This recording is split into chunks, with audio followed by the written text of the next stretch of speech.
আসসালামু আলাইকুম এভরিওয়ান, নিয়ে আসলাম তোমাদের জন্য মায়ের মৃত্যু গল্পের ৯ নাম্বার পর্ব।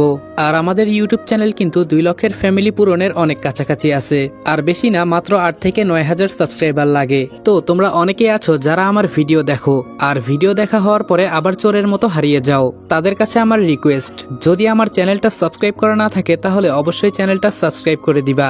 আশা করি ঈদের আগেই আমাদের ২ লক্ষের ফ্যামিলি কমপ্লিট হয়ে যাবে। তো আর দেরি না করে, যদি চ্যানেলটা সাবস্ক্রাইব করা না থাকে তাহলে সাবস্ক্রাইব করে দাও। তো চলো বেশি কথা না বলে গল্প শুরু করা যাক। বাসায় এসে দেখি আম্মু বসে বসে কান্না করছে। আমি বললাম, আম্মু তোমার কি হয়েছে আর এভাবে বসে বসে কান্না করছো কেন? আম্মু আমাকে দেখে দৌড়ে জড়িয়ে ধরলো। আম্মু বলল, বাবা তোর কিছু হয় নাই তো? আমি বললাম, আরে না আম্মু, অযথা চিন্তা করছো কেন? মাহি বলল, ভাইয়া তুই ঠিক আছিস? আমি বললাম, দেখতেই তো পারছিস। আম্মু আর কোনো কথা না বলে সরাসরি আমাকে গোসলখানায় নিয়ে গেল। গোসল সেরে টেবিলে নিজের হাতে খাইয়ে দিতে লাগলো। বুঝে গেছি আম্মু আমাকে আবার ওই দিনের মতো মারবে, কিন্তু আজকে তো আমি কোনো অপরাধ করি নাই। মাহি তো পুরাই অবাক হয়ে আমাদের কাহিনী দেখছে। মাহি বলল, আম্মু তুমি কি করতে চাইছো বলো তো? আম্মু বলল, কোনো কথা বলবি না, চুপ করে দাঁড়িয়ে থাক। খাবার শেষ করে আম্মুকে আর বলতে হলো না।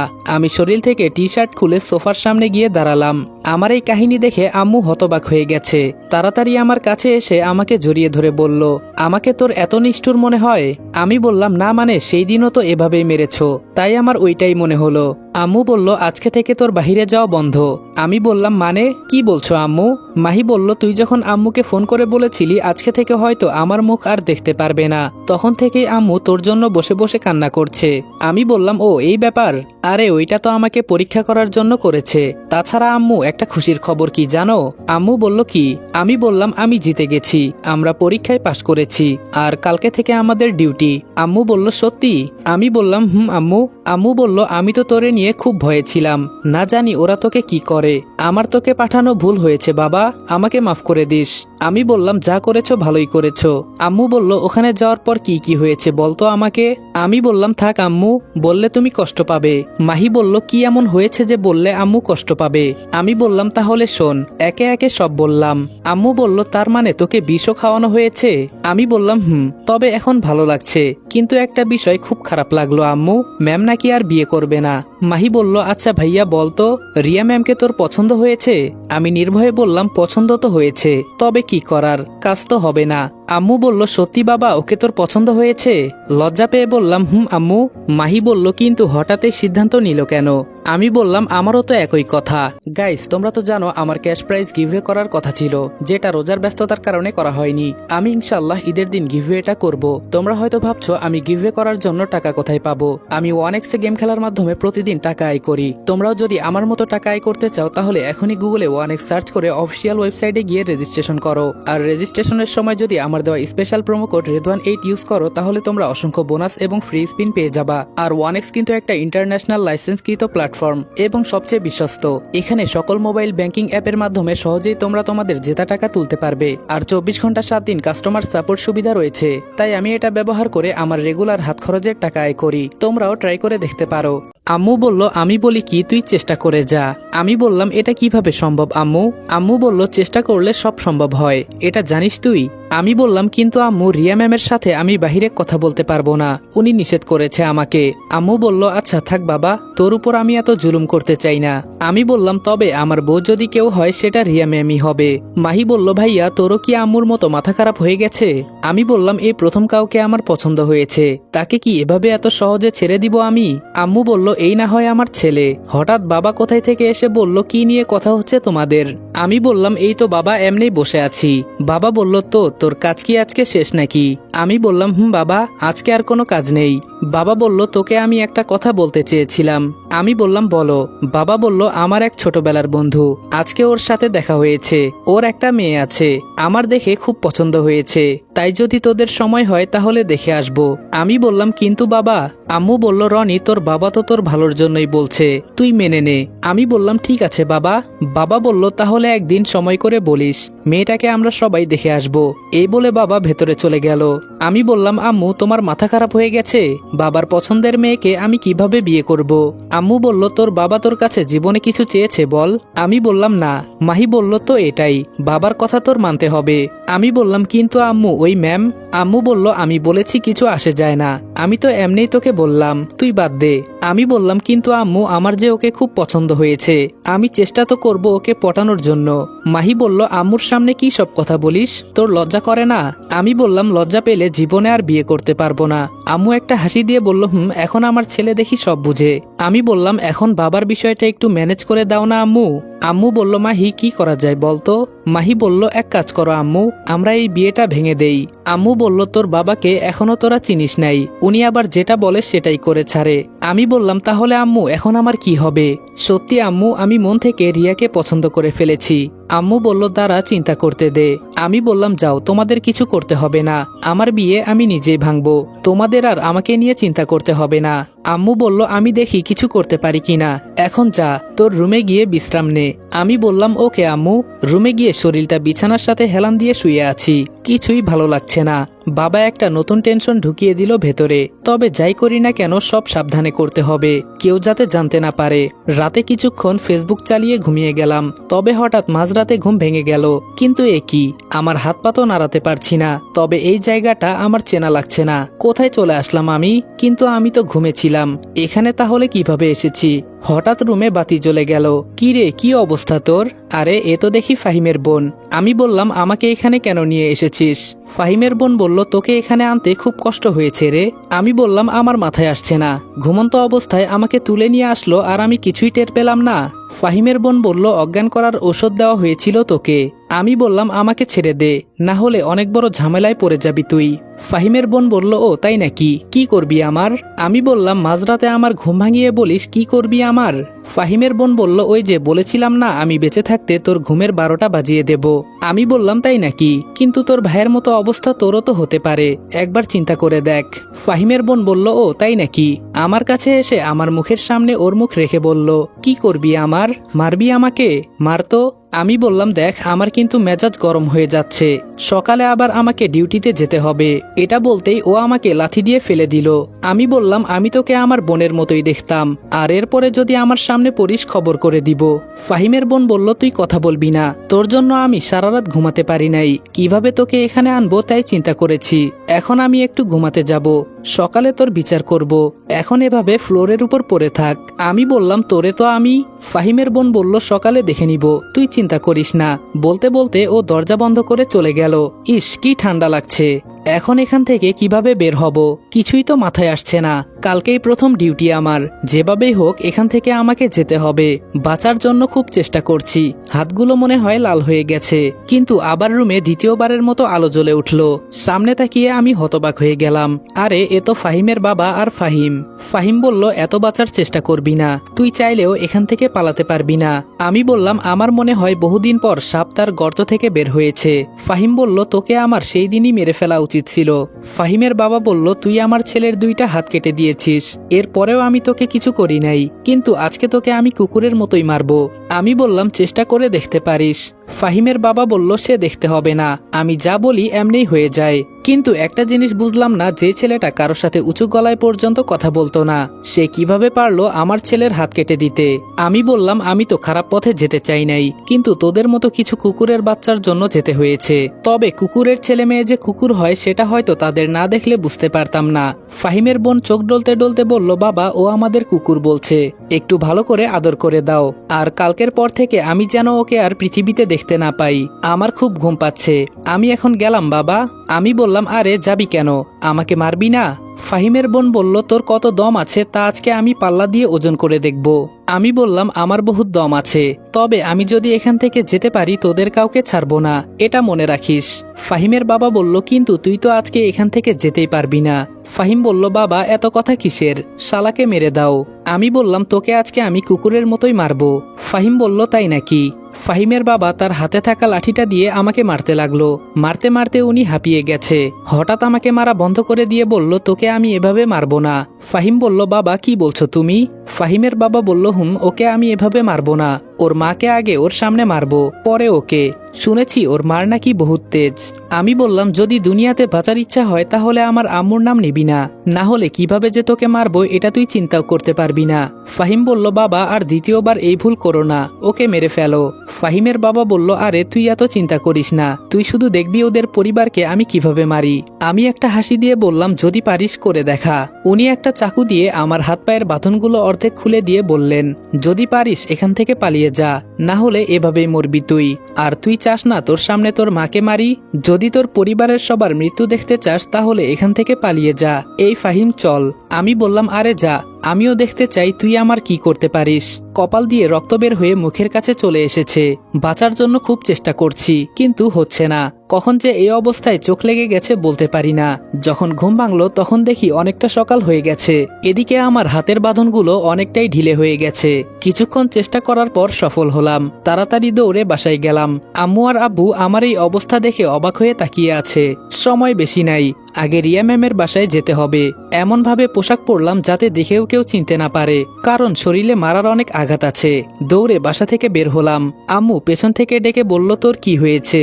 আমি বললাম, বাসায় এসে বলবো আম্মু, এখন দেরি হয়ে যাচ্ছে। একটা রিক্সা নিয়ে চলে গেলাম। রিয়া ম্যামের বাসার সামনে নেমে রিক্সা ভাড়া মিটিয়ে ভেতরে ঢুকে দেখি ম্যাডামের বাবা দাঁড়িয়ে আছে। যাক বাবা, যেখানে বাঘের ভয় সেখানেই সন্ধ্যা হয়। উনি আমাকে দেখেই বললেন, এই ছেলে এইদিকে আসো। আমি ম্যামের বাবার সামনে গিয়ে বললাম, জি স্যার। স্যার বললেন, তোমাকে তো চিনতে পারলাম না, তাছাড়া আমার সিকিউরিটি গার্ড তোমাকে ভেতরে আসতে দিল কেন? আমি বললাম, আরে স্যার, আমাকে চিনতে পারলেন না, আমি রনি। উনি আমার দিকে একবার ভালো করে তাকিয়ে দেখলেন। স্যার বললেন, আমি তো মনে করেছি তুমি ভয় পেয়েছো, এরপরে মনে হয় আর আসবে না। আমি বললাম, কি বলেন স্যার, ভয় আর আমি? আমাকে দেখে আপনার মনে হয় আমি ভয় পেয়েছি? স্যার বললেন, আচ্ছা যাক, সেসব কথা বাদ দাও তো, এখন বলো প্রথম দিন এত দেরি করলে কেন?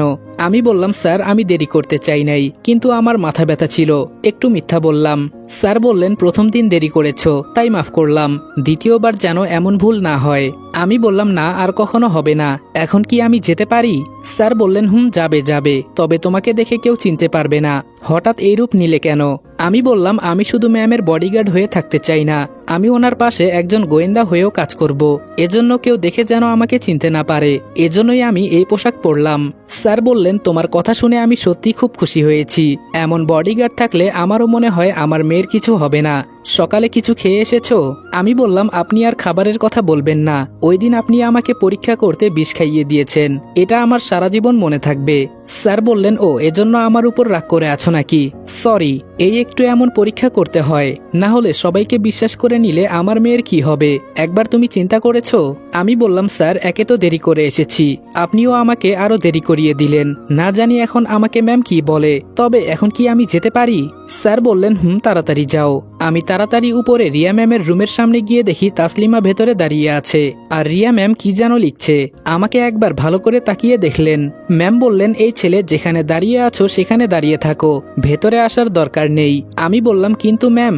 স্যার বললেন, বাবাকে বলো আমার নতুন বডিগার্ডের দরকার নেই। তবে তোমার কণ্ঠ এমন চেনা চেনা লাগছে কেন? আমি বললাম, ম্যাম আমি রনি, আর আমাকে চিনতে পারলেন না?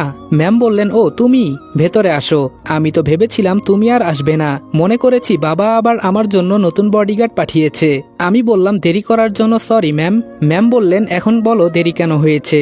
আমি বললাম, এই একটু পারিবারিক সমস্যার কারণে দেরি হয়েছে। ম্যাম বললেন, কেন, তোমার মা কি তোমার জন্য বউ দেখছে নাকি? আমি বললাম, আপনি থাকতে আমি বিয়ে করতে যাব কেন? এটা বলতেই মুখে হাত দিলাম। ম্যাম বললেন, কি আর আমি থাকতে মানে? তোমার তো সাহস কম না? তাসলিমা তো চোখ বড় বড় করে আমার দিকে তাকিয়ে আছে। এই রে, কি বলতে কি বলে ফেলেছি। আমি বললাম, আরে ম্যাম আমি বলেছি যেখানে আপনি বিয়ে করবেন না সেখানে আপনার বডিগার্ড হয়ে আমি কিভাবে বিয়ে করব? আমি তো এটাই আপনাকে বোঝাতে চেয়েছি, কি জানি আপনি কি বুঝলেন। ম্যাম বলল, ও তাই বলো। আমি বললাম, তাসলিমা তোর খবর কি? তাসলিমা বলল, ম্যাম আমি একটু ওর সাথে বাহিরে কথা বলতে পারি? ম্যাম বলল, না, যা বলার এখানেই বলো। তাসলিমা বলল, তুই স্যারকে ইনফরমেশন দিস না কেন? উনি কিন্তু খুব রেগে আছে, যে কোনো সময় তোকে ওই চাকরি থেকে বের করে দিতে পারে, এটা মাথায় রাখবি। আমি বললাম তোর স্যারকে বলে দে আমি কারো হুকুম মেনে কাজ করতে পারি না, আমি যা করব সেটা আমার একার বিষয়, যদি এখানে আমাকে রাখে তো রাখবে, না হলে আমার থানাতেই ভালো। তাসলিমা বলল হঠাৎ তোর কি হয়েছে? আমি বললাম কিছু হয় নাই। ম্যাম বলল তোমরা কি নিয়ে এভাবে ঝগড়া করছো? আমি বললাম কিছু না ম্যাম, বাদ দেন। আজকে কি কোথাও বের হবেন নাকি? ম্যাম বলল আজকে এক জায়গায় যাব, আমার এক বান্ধবীর বোনের বিয়ে। আমি বললাম ম্যাম কখন বের হবেন? ম্যাম বলল এই তো একটু পর, তবে তোমাকে দেখেই তো চেনা যায় না, কিন্তু তোমার মাস্কটা এমন লাল হয়ে গেছে কেন? মুখে হাত দিয়ে দেখি সত্যি মাস্কটা রক্তে ভিজে গেছে। আমি বললাম ম্যাম ওয়াশরুমটা কোন দিকে? ম্যাম বলল ওই যে ওই দিকে যাও। মুখে কিছুটা পানি দিয়ে ম্যামের কাছে আসলাম। ম্যাম বলল চলো। ম্যামের পেছনে পেছনে নিচে নামলাম। রিয়ার বাবা বলল রিয়া মা তুই একটু গাড়ির সামনে দাঁড়া, আমার রনির সাথে কিছু কথা আছে। রিয়া বলল আচ্ছা বাবা তাড়াতাড়ি করো। এই একদিনে আমার নামটাও মুখস্থ করে নিল। স্যার বলল এই ছেলে কি চিন্তা করো? আমি বললাম চিন্তা করছি আবার আপনি কি আমার উপরে নতুন কোনো পরীক্ষা অ্যাপ্লাই করবেন নাকি? স্যার বললেন চুপ করো, দিব এক চর। আমি বললাম আপনি কিছু বলবেন? স্যার বলল এই নাও পিস্তল। আমি বললাম কিন্তু আমার কাছে তো আছে স্যার। স্যার বলল আরে ওইটা তো অফিসিয়াল, গুলি খরচ করলে সরকারকে হিসাব দিতে হবে, আর এইটা মনে করো আজকে থেকে তোমার নিজের। আমার মেয়েকে যে ছোঁয়ার চেষ্টা করবে সাথে সাথে ভরে দিবে, আর যত পারো গুলি খরচ করো, আমি কিছু বলবো না, তবে সেটা আমার মেয়ের জন্য। আমি পিস্তল নিয়ে বললাম বুঝে গেছি স্যার, আর বলতে হবে না। স্যার বললেন গুড, এখন যাও, আমার মেয়ে হয়তো দাঁড়িয়ে আছে। কি এক জ্বালায় পড়লাম, এর কথা শুনো ওর কথা শুনো, এজন্য এসব চাকরি আমি করতে চাই না। বাহিরে এসে দেখি ম্যাম গাড়িতে উঠে গেছে। তাসলিমা আমাকে ডাক দিয়ে বলল তাড়াতাড়ি আয়, সবাই তোর জন্য অপেক্ষা করছে। আমি গিয়ে তাসলিমার সাথে পেছনে বসে গেলাম। তাসলিমা বলল এই নে স্যারের সাথে কথা বল। আমি বললাম দেখ আমি এক কথা বারবার বলতে পারবো না, আর এখন উনি চাইলেও আমাকে এখান থেকে সরাতে পারবে না, কারণ সবাই এখন আমাকে বিশ্বাস করে। বলে দে তোর স্যারকে। তাসলিমা মুখটা কালো করে বলল এত উরা ভালো না। আমি বললাম তা তুইও তো দেখি আমার উপরে রেগে গেলি, আমি আবার তোর কি এমন ক্ষতি করলাম? তাসলিমা বলল আমি তোর উপর রাগ করব কেন? আচ্ছা বাদ দে, আমি স্যারকে বুঝিয়ে বলবো। এখন তোর ফোন নাম্বার দে। সকালে তোকে ফোন করতে গিয়েও করতে পারি নাই, কারণ তোর ফোন নাম্বার আমার কাছে নাই। আমি বললাম ফোনটা আমার কাছে দে, আমি তুলে দেই। তাসলিমার ওয়ালপেপারে একটা ছেলের ছবি দেখে বললাম ছেলেটা তো সুন্দর আছে। তাসলিমা বলল তুই দেখে ফেলেছিস? আমি বললাম যেভাবে সামনে রেখেছিস, শুধু আমি না, যে তোর ফোন নিবে সেও দেখতে পারবে। এখন বল ছেলেটা কে? তাসলিমা বলল আমার বয়ফ্রেন্ড। আমি বললাম কেমন জানি চেনা চেনা লাগে। তাসলিমা বলল সত্যি কথা বলতে ও আমাদের সিনিয়র স্যার। আমি বললাম কি? তাসলিমা বলল সত্যি। আমি বললাম কিন্তু দেখে তো এমন লাগছে না। তাসলিমা বলল অনেক আগের পিক এটা, তবে একটা কথা কি জানিস, এটা শুধু আমার ভালোবাসা। আমি বললাম তোর ভালোবাসা মানে? তাসলিমা বলল আরে আমি শুধু ওনাকে ভালোবাসি, কিন্তু ভয়ে বলতে পারি নাই, ওই যে একতরফা ভালোবাসা যাকে বলে। আমি বললাম ও এই ব্যাপার, এই জন্যই আপনি আমার সাথে রাগ করলেন, এখন বুঝতে পেরেছি। তুই তো লাইনে আছিস, উনি শুনে ফেলবে না আমাদের কথা? তাসলিমা বলল না, বন্ধ করা আছে। আমি বললাম তবে ওনাকে আমার একটু ভিলেন টাইপের লাগে, কেমন জানি সবসময় অদ্ভুত আচরণ করে। তাসলিমা বলল উনার নামে একদম উল্টাপাল্টা কথা বলবি না। আমি বললাম এত ভালোবাসা ওনার জন্য, তো বলে দিস না কেন? তাসলিমা বলল ভয় করে, এজন্য বলতে পারি না। আমি বললাম তবে কেন জানি আমার মনে হচ্ছে এই ভালোবাসা তোদের সফল হবে না। তাসলিমা বলল মজা করিস আমার সাথে? আমি বললাম আমি কিছুটা আন্দাজ করতে পেরেছি, পরে আরেকদিন তোকে আমি বুঝিয়ে বলবো। এই ড্রাইভার আর কত দূর? ড্রাইভার বলল এই তো স্যার একটু সামনেই। আমি বললাম তাসলিমা শোন, ম্যামের কাছে কাউকে ঘেঁষতেও দিবি না। তাসলিমা আমার দিকে তাকিয়ে দেখে বলল এসব তোর আমাকে শিখাতে হবে না। গাড়ি থেকে নেমে ম্যামের গাড়ির দরজা খুলে দিলাম। উনি নেমে পড়লেন। ওনার আশেপাশে অনেক পুলিশ আছে, তবে আমি আর তাসলিমা ওনার দুই পাশে। ভাবতেও ভালো লাগছে, এমন ভাবে ওনার পাশে দাঁড়িয়ে আছি কেউ দেখলে এমনিই ভয় পাবেন। উনি উনার বান্ধবীর সাথে কথা বলছেন, আর আমরা পাশে দাঁড়িয়ে শুনছি। ম্যামের বান্ধবী বলল কিরে রিয়া, এত দেরি করে আসলি কেন? সেই কখন থেকে তোর জন্য অপেক্ষা করে আছি। ম্যাম বলল আমি তো সেই কখন থেকে রেডি হয়ে বসেছিলাম, একজন সিকিউরিটি গার্ডের জন্য দেরি হয়েছে। আমি মনে মনে ভাবছি এখন আমার উপর দোষ চাপিয়ে দিল। রিয়া ম্যাম আমাকে আর তাসলিমাকে ইশারা করে বলল এই তোমরা একটু দূরে যাও, ওর সাথে আমার কিছু পার্সোনাল কথা আছে। আমি বললাম সরি ম্যাম, আমি এখান থেকে যেতে পারবো, তবে তাসলিমা থাকবে, আর তাসলিমা ম্যামের উপর খেয়াল রাখবি। ম্যামের বান্ধবী বলল না এই মেয়েকেও যেতে হবে। আমি বললাম ম্যামকে মারতে চান? ম্যামের বান্ধবী বলল রিয়া ও কি তোর বডিগার্ড? রিয়া বলল ম্যামের বান্ধবী বলল, কি কথা বলে, আমি নাকি তোকে মারতে চাই। আমি বললাম, ম্যাম ওনার হাবভাব ভালো লাগছে না। ম্যামের বান্ধবী বলল, দেখ তোর বডিগার্ডকে এখান থেকে যেতে বল, না হলে আমি কিন্তু ওকে খুন করে ফেলবো। আমি পিস্তল বের করে বললাম, এটা তো ভালো করেই চিনেন। রিয়া ম্যাম একটা হাসি দিয়ে বলল, কি রে তুই কি আবার ভয় পেলি? মেয়েটা ভয় পেয়ে বলল, না না আমি আবার ভয় পাবো কেন? রিয়া ম্যাম বলল, বুঝে গেছি আর বলতে হবে না। শোন, ওদের কাজ আমাকে সুরক্ষা দেওয়া, তুই বললেও শুনবে না। রনি আর তাসলিমা একটু ওইদিকে যাও। আমি বললাম, কতটা সময় থাকবো ম্যাম? রিয়া ম্যাম বলল, এই তো 10 মিনিট। তাসলিমা বলল, যদি ম্যামের কিছু হয় না কি হবে জানেন? ম্যামের বান্ধবী বলল, এই রিয়া, এসব বডিগার্ড বদলানো যায় না, দেখে মনে হয় একদম নিষ্পাপ। আর ভেতরে? শুধু এটাই শুনে আমরা ম্যামের থেকে একটু দূরে চলে আসলাম। তাসলিমা বলল, রনি আজকে তো তুই একদম ফাটিয়ে দিয়েছিস। আমি বললাম, ম্যামের বডিগার্ড আমি, এটা মাথায় রাখতে হবে না? স্বরাষ্ট্রমন্ত্রী তিনি, কেমন যেন একটা ফিল কাজ করে, তাই না রে? তাসলিমা বলল, হুম ঠিকই বলেছিস। শরীরে আলাদা একটা ভাব জমে গেছে। আমি একটা হাসি দিয়ে বললাম, তোর পেছনে তো এখন ছেলে লাইন লেগে থাকবে। তাসলিমা চুল ঠিক করতে করতে বলল, তাই তো, এটা তো আমি চিন্তাও করি নাই। হঠাৎ আবার তাসলিমার মুখ কালো হয়ে গেছে। আমি বললাম, কি হয়েছে, মুখ অন্ধকার হয়ে গেল কেন? তাসলিমা আস্তে করে বলল, স্যার বকা দিয়েছে। আমি বললাম, ধুর, এজন্যই আমি কারো কথা শুনে কাজ করতে চাই না। যখন যা বলবে সব শুনতে হবে, কাজ করারও তো একটা মজা আছে, তাই না?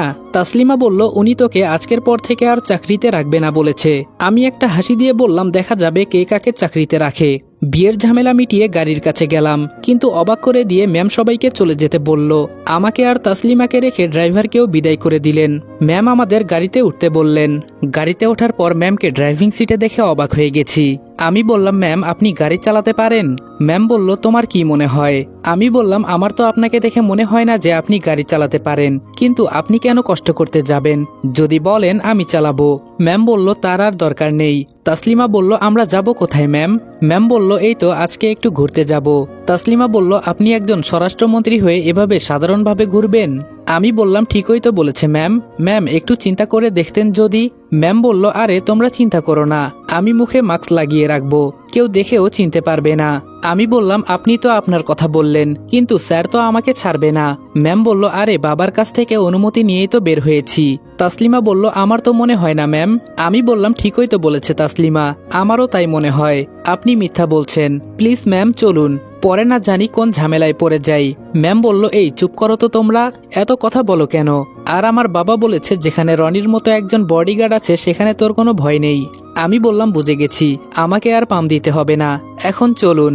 ম্যাম একটা পার্কের সামনে গাড়ি থামিয়ে বলল, এখানে নেমে পড়ো। গাড়ি থেকে নেমে ম্যামকে বললাম, ভালো করে নিজের খেয়াল রাখেন, যাতে দেখেও কেউ চিনতে না পারে। ম্যাম বলল, ওইদিকে চলো। আমি বললাম, পার্কের ভেতরে যাবেন না ম্যাম? ম্যাম বলল, না ফুচকা খেতে যাব। আমি বললাম, কিন্তু আমরা তো এসব খাই না। তাসলিমা বলল, তুই না খেলে সর। ম্যামের কথা শুনে তো জিভে জল এসে গেছে। তাড়াতাড়ি চলুন ম্যাম। আমি বললাম, দেখিস একদিন এই ফুসকায় আমি আগুন লাগিয়ে দিব। বুঝি না এইটার মাঝে কি এমন যে তোরা পেলি? ম্যাম বলল, রনি বেশি কথা বলো না, এখন চলো। আমি বললাম, ম্যাম একটা বিষয় চিন্তা করে দেখেছেন? ম্যাম বলল, কি? আমি বললাম, আজকে আপনার চেহারা যদি মানুষ দেখতে পেত, আমার তো মনে হয় আপনি এখান থেকে যেতে পারতেন না। ম্যাম বলল, মানুষের অনেক ভিড় লেগে যেত। ওরা দুইজন গিয়ে ফুচকা খেতে লাগলো, আমি এক সাইডে দাঁড়িয়ে আছি। তাসলিমা আমাকে ডাক দিয়ে বলল, খাবি? আমি বললাম, আমার খাওয়ার দরকার নেই, ম্যামকে যেন কেউ দেখতে না পারে সেদিকে খেয়াল রাখ। একটু পর একটা মেয়ে আমার সাইডে এসে দাঁড়ালো। বুঝলাম না এত জায়গা থাকতে আমার পাশেই কেন দাঁড়ালো। একটু বিরক্ত হয়ে বললাম, এই যে ম্যাডাম, ওইদিকে কত জায়গা আছে, আমার পাশে কেন দাঁড়ালেন? মেয়েটা চশমা ঠিক করতে করতে বলল, কেন, জায়গাটা কি তোমার যে এখানে দাঁড়াতে গেলে তোমার অনুমতি নেওয়া লাগবে? কোথায় থেকে যে এসব মেয়ে আসে বুঝি না। ফুচকা খাওয়ার সময়ও নাকি চশমা লাগিয়ে রাখা লাগে, এগুলো তো দেখছি জাতকানা। আমি একটু দূরে গিয়ে দাঁড়ালাম, আর দূর থেকে ম্যাম আর তাসলিমা আমার কাহিনী দেখছে। মেয়েটা আবার আমার কাছে এসে দাঁড়ালো। এখন বলেন, মেজাজ কি ঠিক থাকে? আমি বললাম, এই যে আপু, দেখতে শুনতে তো কম সুন্দর না, ওইদিকে দেখেন কত সিঙ্গেল ছেলে দাঁড়িয়ে আছে, ওদের কাছে গিয়ে দাঁড়ান, অনেক সম্মান পাবেন, আর সিঙ্গেল থাকলে ওরা মিঙ্গেল করে দিবে, আমার কাছ থেকে তবুও দূরে যান। মেয়েটা বলল, ভাইয়া একটা কথা বলার ছিল। কি ব্যাপার, হঠাৎ মেয়েটা এত ভদ্র হয়ে গেল কেন? আমি বললাম ঠিক আছে, যা বলার তাড়াতাড়ি বলুন। মেয়েটা বলল, ভাইয়া আমার না খুব শখ আসল পিস্তল ধরার, এটা একটু ধরতে দিবেন? শুধু একটা পিক তুলবো। আমি বললাম, দেখেন আপু, আমি এখন ডিউটিতে আছি, দয়া করে আমাকে ডিস্টার্ব করবেন না। মেয়েটা বলল, আপনি কি সরকারি চাকরি করেন? এই মেয়ে তো দেখছি আমার মাথা খারাপ করে দিবে। আমি বললাম, আপু ওইদিকে একটা সেনাবাহিনীর ক্যাম্প আছে, ওখানে যান, ওরা সবাই সরকারি চাকরি করে, যা আবদার করবেন সব পূরণ করে দিবে। মেয়েটা বলল, না আমি ওখানে গিয়ে কি করব, আমি তো আপনার কাছে এসেছি। আমি ম্যামকে ইশারায় এখানে আসতে বললাম। উনি একটা হাসি দিয়ে আমার দিকে এগিয়ে আসলেন। ম্যাম বললেন, এই মেয়ে এখানে কি চাই? মেয়েটা বলল, তা আপনাকে আমি বলবো কেন? আমি বললাম, তোর তো সাহস কম না, ম্যামের সামনে বলিস, তা আপনাকে বলবো কেন? ম্যাম বলল, আরে রনি চুপ করো। এই মেয়ে তুমি কি জানো ওর 2টা বউ আছে? আমি হতবাক হয়ে গেলাম ম্যামের কথা শুনে, তাই অদ্ভুত দৃষ্টিতে ম্যামের দিকে তাকিয়ে বললাম, কি? ম্যাম বলল, আরে কালকে একজনকে ডিভোর্স দিয়ে আরেকজনকে বিয়ে করেছো, মনে নাই? মেয়েটা মুখ কালো করে বলল, আপু মিথ্যা বলেন কেন? ম্যাম বলল, আরে যারা সরকারি চাকরি করে না, তুমি খোঁজ নিয়ে দেখো, ওদের পেছনে তো তোমার মতো অনেক মেয়ে লাইনে লেগে থাকে, এজন্য যাকে ওদের ভালো লাগে তাদের বিয়ে করে নেয়, একটা আর 2টা যাই হোক। এখন তুমিও যদি চাও আমি কথা বলে দেখতে পারি ওর মার সাথে। মেয়েটা বলল, আমি তো চেয়েছিলাম কোনো সরকারি চাকরিজীবী ছেলেকে বিয়ে করে লাইফ সেটেল করে নিব, কিন্তু আপনি আমাকে বাঁচিয়ে দিলেন। আমি বললাম, এই মেয়ে এত বকবক করিস না তো, যা এখান থেকে। ওর কাণ্ড দেখে আমার মেজাজ গরম হয়ে গেছে। মেয়েটা আমার দিকে মুখ বাঁকিয়ে বলল, আমাকে চিনিস তুই? আমি বললাম, তুই কি খান সাহেবের নাতি যে তোকে চিনতে হবে? যাবি এখান থেকে নাকি গুলি করব? মেয়েটা ভয়ে ভয়ে চলে গেল। আমি বললাম, ম্যাম আমি আগেই বলেছি, এভাবে খোলামেলা আমাদের আসা উচিত হয় নাই। ম্যাম বলল, আমার তো ঘুরতে মন চাইছে, এজন্যই বের হয়েছি, চলো আমার একটা প্রিয় জায়গা আছে, অনেকদিন সেখানে যাওয়া হয় না। আমি বললাম, পরে বাসায় যাবেন তো?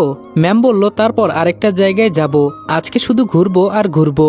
আমি বললাম, আমি এখন ওই স্যারকে ফোন করে বলছি, আপনি আমাকে ফাঁসাতে চান তাই না? ম্যাম বলল, আরে করো কি, বাবাকে কল করতে হবে না, এটাই শেষ, পরে বাসায় চলে যাব। আমি বললাম, সত্যি তো? ম্যাম বলল, আচ্ছা তাসলিমা, আমার সাথে ঘুরতে তোমার ভালো লাগছে না? তাসলিমা বলল, অবশ্যই ম্যাম, ভালো কেন লাগবে না, আপনার সাথে ঘুরতে গেলে তো ভাগ্য লাগে। ম্যাম বলল, তো তোমার ভালো লাগছে না কেন রনি? আমি বললাম, ম্যাম আপনি বর্তমানে দেশের একজন স্বরাষ্ট্রমন্ত্রী, আপনার যদি কিছু হয়ে যায় আপনার বাবা আমাকে ছাড়বে না, আর আমি চাই না আপনার কোনো ক্ষতি হয়ে যাক। রিয়া ম্যাম আমার দিকে তাকিয়ে একটা হাসি দিয়ে বলল, আমি এটাই চিন্তা করি, যেখানে বাবা কাউকে বিশ্বাস করে না সেখানে বাবা তোমাকেই কেন এত সহজেই বিশ্বাস করে নিল, এখন আমি এটা বুঝতে পেরেছি। আচ্ছা চলো, আর কোনো কথা নয়, এমনেই দেরি হয়ে যাচ্ছে। ম্যাম আমাদের নিয়ে গেল একটা নদীর সামনে। আমরা ম্যামের সাথে গিয়ে নদীর সামনে বসলাম। তাসলিমা বলল, সত্যি ম্যাম, জায়গাটা অনেক সুন্দর, আপনার পছন্দের জায়গা বুঝি? ম্যাম বলল, আগে যখন আমার মন খারাপ হয়ে যেত তখন এখানে আসতাম, কিন্তু আমি মন্ত্রী পদে আসার পর বাবা আমাকে একা একা বের হতে দেয় না, তাই আজকে তোমাদের সাথে আসলাম। আমি বসে বসে ওদের কথা শুনছি। হঠাৎ তাসলিমা একটা প্রশ্ন করলো, আচ্ছা ম্যাম, আমরা আজকে মাত্র জয়েন করেছি, এর মাঝে আমাদের এত বিশ্বাস করে কিভাবে আমাদের সাথে আসলেন? ভয় করে না আপনাকে যদি আমরা মেরে ফেলি? ম্যাম বলল, তোমাকে দেখে এমন মনে হয় না, আমি মানুষের চোখ দেখলেই বলতে পারি, আমি জানি আমার সাথে কে কি করতে চায়, আগে থেকেই সবকিছুর খবর আমার কাছে থাকে। আমি বললাম, আমার সম্পর্কে কিছু বলবেন না ম্যাম? ম্যাম বলল, তোমার সম্পর্কে কিছু বলবো না, শুধু এটাই জানি যার মা এত ভালো তার সন্তান তো কোনো কথাই নাই। আমি বললাম, অনেক অনেক ধন্যবাদ ম্যাম। রিয়া ম্যাম হঠাৎ উদাস হয়ে আকাশের দিকে তাকিয়ে আছে। ম্যাম বলল, সূর্যটাকে একা একা লাগছে তাই না? যদি ওর পাশে কেউ থাকতো তাহলে আরো সুন্দর লাগতো। আমি বললাম, ঠিক বলছেন ম্যাম, বাস্তবে কেউ একা একা থাকতে পারে না, সেটা মানুষ হোক বা অন্য কিছু। তাসলিমা বলল, তবে মাঝে মাঝে সূর্যের মতো হয়ে উপর থেকে প্রিয়জনকে দেখার মজাই আলাদা। আমি বললাম, হঠাৎ করে কবি হয়ে গেলি কেন? আমি বললাম, সূর্যটা কি সুন্দর তাই না ম্যাম? উপর থেকে হয়তো প্রিয়জনকে রোদ্রের আলো দিয়ে বাঁচিয়ে রাখছে, ও চায় ওর প্রিয়জন ভালো থাকুক, ও দূর থেকে ওর প্রিয়জনকে সুখী দেখতে চায়, আর ভেতরে ভেতরে বেচারা জ্বলে পুড়ে মরছে, না কিছু বলতে পারছে না কিছু করতে পারছে। আমারও একই অবস্থা ওর মতোই, আমি শুধু প্রিয়জনকে দূর থেকে দেখেই যাচ্ছি, না কিছু বলতে পারছি না ওর কাছে যেতে পারছি। শুধু সূর্য মামার মতো আমি ওকে আলো দেই, কিন্তু এটা যে সূর্য মামার আলো ও বুঝে না ম্যাম। এটা বলতেই দেখি তাসলিমার চোখ থেকে পানি পড়বে পড়বে অবস্থা। ম্যাম আর আমি এটা দেখে অবাক হয়ে তাসলিমার দিকে তাকিয়ে আছি। ম্যাম বলল, তাসলিমা আমি কি কোনো ভুল করেছি তোমার সাথে? সেই দিন বলেছি যারা আমার সাথে কাজ করে তারা কখনোই বিয়ে করতে পারবে না, দেখো এটা আমি এমনিই মজা করে বলেছি, কিছু মনে করো না। তাসলিমা বলল, যেখানে প্রিয়জন আমাকে বুঝতে পারে না সেখানে কাকে কি বলবো ম্যাম? ম্যাম বলল, কাউকে যদি ভালোবেসে থাকো তাহলে সরাসরি বলে দাও, আমি ওকে সারা জীবন সূর্য মামার মতো আলো দিয়ে যাব। ম্যাম বলল, এভাবে একা একা থাকা যায় না, বাস্তবে কেউই একা থাকতে পারে না। তাসলিমা বলল, আপনি তাহলে কিভাবে থাকেন? আমিও অবশ্যই পারবো। আমি বললাম, সত্যি ম্যাম, আপনি যদি বিয়ে টিয়ে না করেন আমরাও সারা জীবন সিঙ্গেল থাকবো। একটু ডায়লগ মারলাম আর কি। ম্যাম আবার আকাশের দিকে তাকিয়ে আছে, তবে এবার একটু আলাদাভাবে ম্যাম তাকিয়ে আছে। ওনার চোখ থেকে জল গড়িয়ে পড়ছে। আমাদের তো বলার মতো কোনো ভাষা নেই। ম্যাম আজকে কান্না করছে। আমি বললাম, কি হয়েছে ম্যাম, আপনি এভাবে কান্না করছেন কেন? ম্যাম বলল, কিছু কিছু দুঃখ শুধু এভাবেই পানির সাথে উড়িয়ে দিতে হয়, হয়তো এগুলো কাউকে বলা যায় না, এগুলো শুধু সারা জীবন বুকের মাঝে আগলে নিয়ে বাঁচতে হয়। এটা বলেই ম্যাম চোখের পানি মুছলেন। তাসলিমা বলল, ম্যাম কেউ কি আপনাকে কিছু বলেছে? যদি বলে থাকে আমাদের বলেন, ওর মাথা কেটে আপনার হাতে ধরিয়ে দিব। ম্যাম বলল, আমাকে একটা প্রমিস করো, তোমরা দুইজন আমাকে কখনো ধোকা দিবে না। আমি বললাম, জীবন থাকতে কখনো না ম্যাম, যতদিন আমরা আপনার পাশে আছি কিছুই হতে দিব না আপনার। তাসলিমা বলল, হুম ম্যাম, আমাদের বিশ্বাস করতে পারেন। ম্যাম বলল, আজকে আমি খুব খুশি, অনেকদিন পর বন্দি জীবন থেকে একটু হলেও মুক্তি পেলাম মনে হচ্ছে। হঠাৎ পেছন থেকে কে জানি বলল, এই ছেলে মেয়েরা তোমরা এখানে কি করো? পেছনে তাকিয়ে দেখি, আরে এটা তো আমার আম্মু। আম্মু আমাকে দেখে দৌড়ে এসে জড়িয়ে ধরলো। সবাই এটা দেখে হয়তো অবাক হয়েছে, তবে রিয়া ম্যামের মুখে কোনো রিয়াকশন নেই, কারণ ম্যাম সব জানে। আমি বললাম, আম্মু কি করছো তুমি? আমাকে ছাড়ো, আশেপাশে সবাই কেমন ভাবে তাকিয়ে আছে দেখেছো? আম্মু বলল, আমি আমার ছেলেকে জড়িয়ে ধরেছি, এখানে কার কি? আমি আম্মুকে ছাড়িয়ে বললাম, কি হয়েছে বলো তো, হঠাৎ এমন দরদ কেন? আম্মু বলল, তোর কিছু হয় নাই তো আবার? আমি বললাম, আরে আমার আবার কি হবে, এখন বলো তুমি এখানে কেন? আম্মু বলল, তোকে সেই সকাল থেকে খুঁজতে খুঁজতে এখানে। আমি বললাম, কেন, আমাকে ফোন দিতা তাহলেই তো হতো। আম্মু বলল, তোর ফোন বন্ধ বলছে। পকেট থেকে ফোনটা নিয়ে দেখি সত্যি বন্ধ, মনে হয় চার্জ নাই। আমি বললাম, আচ্ছা এখন বলো কেন তুমি আমাকে খুঁজতেছো? আম্মু বলল, থাক, তোর এসব শোনা লাগবে না, বাদ দে। আমি বললাম, না বলো কি হয়েছে? আম্মু আমার কানের কাছে এসে বলল, ফাহিমের বাবা ফোন করে বলেছে ছেলেকে খুঁজে পেয়েছেন তো, নাকি একটু পর লাশ নিতে আমার বাড়িতে আসবেন। এখনো সময় আছে, ছেলেকে খুঁজে বের করুন, নাকি আমার সাহায্য লাগবে? লাগলে বলবেন। আমি বললাম, আম্মু তুমিও না, কে কি না কি বলেছে তাই বলে তুমিও তা শুনবা?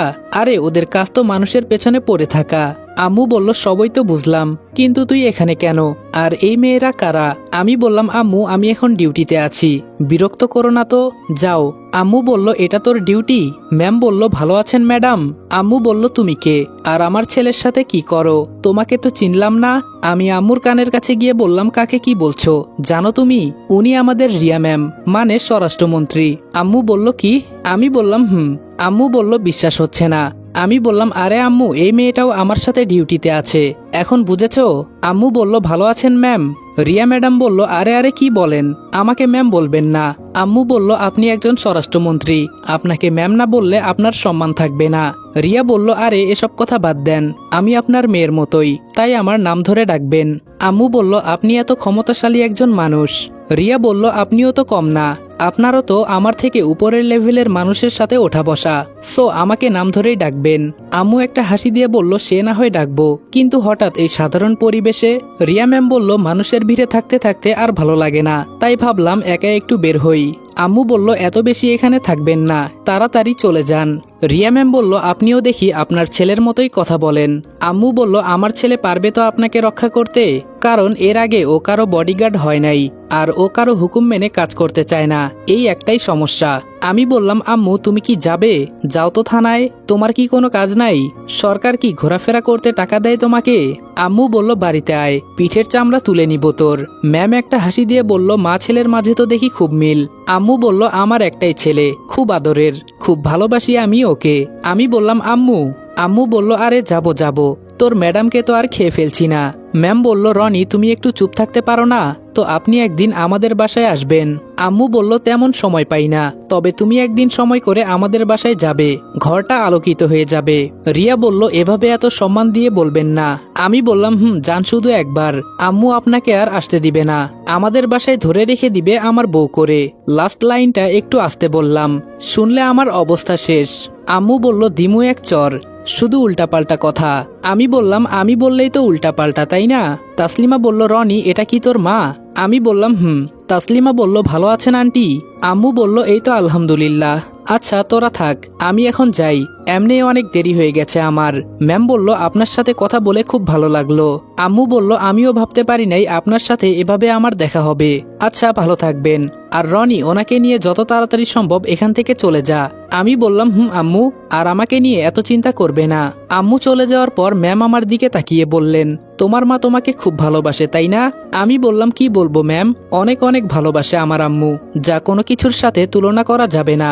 রিয়া ম্যাম বলল তোমার মায়ের ভালোবাসা দেখে আমার আম্মুর কথা মনে পড়ে গেল। তাসলিমা বলল কেন ম্যাম, আপনার মা কোথায়? ম্যাম বলল আমার আম্মু দেশের বাইরে থাকে। আমি বললাম কেন ম্যাম, আপনাদের তো এত এত টাকা। ম্যাম বলল এই প্রশ্ন আর করিও না, এগুলো লুকোনোই থাক। আমি বললাম আপনার ইচ্ছা, তো এখন চলেন ম্যাম। ম্যাম বলল চলো, আর এখানে থাকা যাবে না। তাসলিমা বলল আমরা গাড়ির দিকে যেতে লাগলাম। হঠাৎ ম্যাম দাঁড়িয়ে বললেন দাঁড়াও তোমরা। আমি বললাম এখন আবার কি হয়েছে ম্যাম? ম্যাম বলল আজকে আমরা হেঁটে যাব, অনেকদিন হলো হাঁটা হয় না। আমি বললাম আপনার মাথা খারাপ হয়েছে, আপনি হেঁটে যাবেন? আপনার বাবা যদি এই কথা শুনতে পারে আমাকে তো শেষ করে দিবে। ম্যাম বলল আরে বাবা, চিন্তা করতে হবে না তোমাকে, এসব আমি দেখে নিব, এখন চলো তো। তাসলিমা বলল সত্যি হেঁটে যাবেন আপনি? ম্যাম বলল চলো, অনেকদিন হলো হাঁটা হয় না। আমি বললাম কি যে পাগলামো শুরু করলেন না আপনি, মাঝে মাঝে আমি বুঝি না। আচ্ছা আপনারা যান, আমি গাড়িটা নিয়ে আসছি। ম্যাম বলল না, তোমার এখানে থাকা লাগবে না, আমি ড্রাইভারকে বলে গাড়িটা এখান থেকে নিয়ে নিব, এখন তুমি চলো। আমি বললাম চলেন। ম্যামের সাথে হাঁটতে লাগলাম, ফোনটা হাতে নিয়ে অন করলাম, দেখি অল্প একটু চার্জ আছে। হঠাৎ দেখি কে জানি কল করেছে। রিসিভ করে বললাম কে বলছেন, কিন্তু ওই পাশ থেকে কোনো আওয়াজ আসছে না। ধুর বাবা, কে যে ফালতু ফোন করে ডিস্টার্ব করে বুঝি না। ফোনে কথা বলার কারণে ম্যামের পেছনে চলে আসলাম। রিয়া ম্যাম আর তাসলিমা সামনে হাঁটছে, আর আমি একটু পেছনে পেছনে হাঁটছি। ম্যামের পায়ে ছিল হিল জুতা পরানো। হঠাৎ দেখি কিসের সাথে লেগে ম্যাম পা মুচড়ে পড়ে যাচ্ছে। আমি পেছনে থাকার কারণে তাড়াতাড়ি গিয়ে ম্যামকে পেছন থেকে ধরে ফেললাম, যার কারণে ম্যাম নিচে পড়ে নাই। তবে আমাকে অবাক করে দিয়ে ম্যাম তাড়াতাড়ি আমার থেকে নিজেকে ছাড়িয়ে সামনে একজন লোক ফুচকা বিক্রি করছিল, ওখানে দৌড়ে গিয়ে একটা ফল কাটার চাকু এনে আমার হাত ধরেই হাতের তালুর মাঝে টান মারলো। আমি একটা চিৎকার দিয়ে বললাম ম্যাম আপনি এটা কি করলেন? রাগে ম্যামের মুখটা টমেটোর মতো হয়ে গেছে। উনি আমার গালে ঠাস করে একটা চড় দিয়ে বলল তোর সাহস কি করে হয় আমার গায়ে হাত দেওয়ার? চড়টা খেয়ে আমি পুরাই ব্যাকেল হয়ে গেছি, আমার হাত দিয়ে রক্তের ছড়াছড়ি হয়ে যাচ্ছে। ম্যাম মুখ থেকে মাস্ক টান দিয়ে খুলে জোরে চিৎকার দিয়ে বলল 2 টাকার বডিগার্ড হয়ে আমার গায়ে টাচ করেছিস, এ বলে লাথি দিয়ে আমাকে দূরে ফেলে দিল। আশেপাশে কিছুক্ষণের ভেতরে মানুষের ভিড় জমে গেছে। ম্যাম চিৎকার দিয়ে বলল আমার পানি লাগবে। পাশ থেকে কে জানি এক বালতি পানি এনে ম্যামকে দিল। ম্যাম পানিটা নিজের শরীরে মেরে দিল, যার কারণে ওনার পুরো শরীরটা ভিজে গেছে। আমি এখনো মাটিতে পড়ে আছি, এখনো আমি কিছুই বুঝে উঠতে পারলাম না আমার সাথে এসব কি হচ্ছে। আরে আমি তো ম্যামকে বাঁচানোর জন্য শরীরে হাত দিয়েছি, এজন্য? ম্যাম দৌড়ে এসে আমাকে মাটি থেকে তুলে ইচ্ছে মতো মারতে লাগলো। কিছুক্ষণের ভেতরে মিডিয়া চলে এসেছে। সাংবাদিকের সামনে ম্যাম পায়ের জুতা খুলে আমাকে মারতে লাগলো, শুধু বলছে আমার শরীরে হাত দিস, তোর তো সাহস কম না, আজকে আমি তোকে এই দুনিয়াতেই রাখবো না। হিলের জুতা থাকার কারণে প্রত্যেকটা আঘাতে আমার গাল ফেটে রক্ত পড়ছে, আমি কথা বলার মতো শক্তি হারিয়ে ফেলেছি। পাশ থেকে এক মেয়ে সাংবাদিক বলল ম্যাম ছেলেটাকে ছেড়ে দেন, ও মারা যাবে, হাত থেকে প্রায় অনেকটাই রক্ত পড়ছে, আর মুখ পুরোটাই রক্তে লাল হয়ে গেছে। ম্যাম বলল ওকে আমি না মেরে শান্ত হব না। 2 টাকার বডিগার্ড আমাকে ধরার সাহস কিভাবে পায়? ঘটনা খারাপের দিকে যাচ্ছে, তাই তাসলিমা এসে ম্যামকে ধরে ফেলে। তাসলিমা বলল রনি এখান থেকে চলে যা, না হলে ওনার অবস্থা আরো খারাপ হয়ে যাবে। মানুষ জ্ঞানশূন্য হলে সেই অবস্থায় কি কিছু করতে পারে? আমারও ঠিক এমনই অবস্থা হয়েছে, আমি প্রায় জ্ঞানশূন্য হয়ে গেছি, কি থেকে কি হয়ে গেল কিছুই বুঝতে পারছি না। ওখানে বাঁচানোটাই মনে হয় আমার সব থেকে বড় ভুল ছিল। তবে এখন শুধু এইটুকুই বুঝতে পেরেছি, আমি এখানে থাকলে বাঁচতে পারবো না, এখান থেকে আমাকে পালাতে হবে। সাংবাদিকদের ঠেলে বের হলাম। পেছন থেকে ম্যাম চিৎকার দিয়ে বলছে তাসলিমা আমাকে ছাড়, আমি ওকে না মেরে শান্ত হব না। আজ পর্যন্ত আমার গায়ে কেউ একটু ছুঁয়েও দেখে নাই, আমি তোকে ছাড়বো না। 2-3টা পুলিশের গাড়ি কিছুক্ষণের ভেতরেই চলে এসেছে, এটা আমি দূর থেকে দেখতে পারতেছি। কাছাকাছি হাসপাতাল থাকার কারণে হাসপাতালে চলে গেলাম। ডাক্তার আমাকে দেখে ইমার্জেন্সিতে নিয়ে যেতে বলল। আমাকে ট্রিটমেন্ট করতে করতে উনি জিজ্ঞেস করলেন এসব কিভাবে হলো। আমার চোখ দিয়ে পানি পড়ছে, যার জন্য এত কিছু করলাম। আমি থাকা অবস্থায় ওনার গায়ে পর্যন্ত কাউকে হাত দিতে দেই নাই। আরে আমি তো কোনো ভুল করি নাই, ওনাকে বাঁচাতে গিয়েই তো আমি ওনার শরীরে হাত দিয়েছি, না হলে উনি তো পড়ে যেতেন। ওনাকে বাঁচানোটা কি ভুল ছিল আমার? এজন্য সবার সামনে আমাকে জুতা দিয়ে পিটালো। মুখে মাস্ক থাকার কারণে মানুষ হয়তো আমাকে এতটা চিনতে পারে নাই। পুরো মাস্কটাই রক্তে লাল হয়ে গেছে। ডাক্তার বলল, কি চিন্তা করো? আমি বললাম, টিভি অন করেন, তাহলে হয়তো সব জানতে পারবেন। আমার কথা শুনে ডাক্তার টিভি অন করে দেখে স্বরাষ্ট্রমন্ত্রীর গায়ে হাত দেওয়ার কারণে এক ছেলেকে জুতা দিয়ে মারতে মারতে রক্তাক্ত করে ফেলেছে সারা শরীর। সাংবাদিকরা একটু হলে আরেকটু বানিয়ে বলে, এটা আমি এবং আপনারা সবাই জানেন। তবে আমার খুব কষ্ট হচ্ছে, ম্যাম আমার সাথে এটা কিভাবে করতে পারলো? আমাকে এমনিতে মারলে আমি কিছু মনে করতাম না, তাই বলে আমাকে জুতা দিয়ে সবার সামনে মারবে? ডাক্তার বলল, এই ছেলেটাই কি তুমি তাহলে? আমি বললাম, হঠাৎ ডাক্তারের ফোনটা বাজতে লাগলো, এজন্য আমাকে ছেড়ে ফোনটা রিসিভ করলো। তবে ওনার কথা শেষ হতেই দেখি মুখটা কালো হয়ে গেছে ওনার।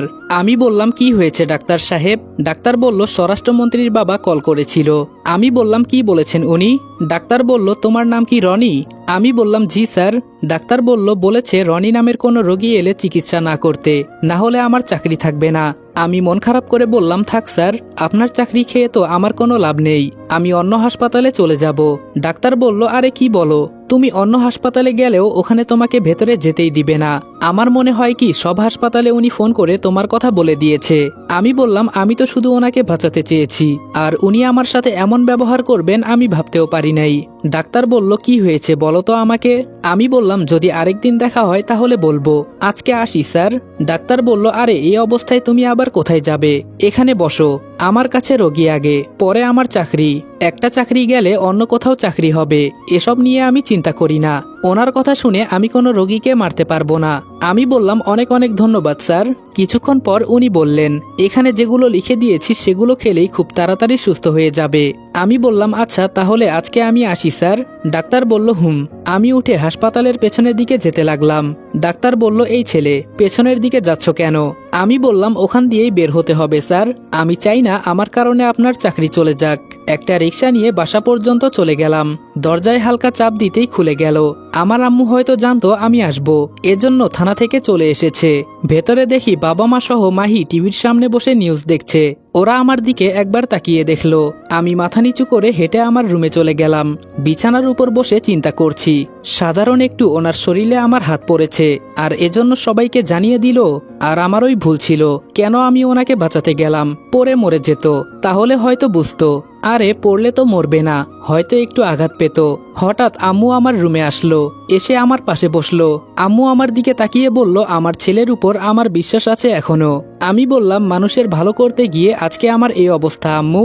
আম্মু বলল, আমার খুব খারাপ লাগলো টিভিতে তোর নিউজ দেখে। আম্মু ঠান্ডা মাথায় বললেন, বুঝলাম না, এত কিছু হয়ে গেছে এরপরেও উনি ঠান্ডাভাবেই কথা বলছেন। মেয়েটাকে আমি খুব ভালো মনে করতাম, আর ও তোকে এভাবে মারবে আমি আশা করি নাই। আমি বললাম, ওনাকে আজকে যদি আমি না বাঁচাতাম তাহলে হয়তো আমি এমন পরিস্থিতির শিকার হতাম না। আম্মু বলল, কি হয়েছে আমাকে একবার বলতো।